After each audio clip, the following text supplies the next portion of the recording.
ज्योति सिंह दीदी का काराकाट में आगमन आप सब देख सकते हैं किस प्रकार से काराकाट में ज्योति सिंह दीदी का आगमन। हाँ, ज्योति सिंह दीदी का आगमन काराकाट में।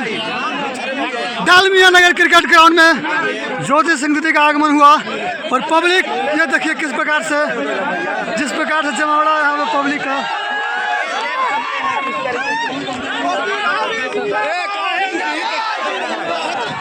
कमेटी के सारे लोगों को मैं तहे दिल से धन्यवाद देती हूँ और हार्दिक शुभकामनाएं।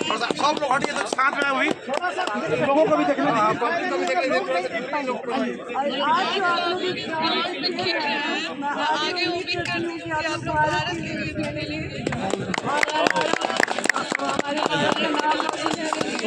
हमारे बिहार का नाम रोशन करेंगे। हमारी कोई से बनाया जा रहा है। भारत माता की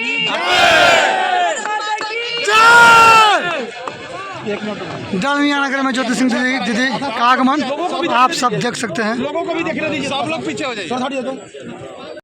चेयरमैन है, थोड़ा सा भी सोच रहे हैं आपको थोड़ा सा सबको अभिवादन कर लीजिए। हाँ, यहाँ चलते हुए रवि भैया पहले सिर्फ अतिथि चाहिए, बाकी बाहर नहीं है, फिर हमारे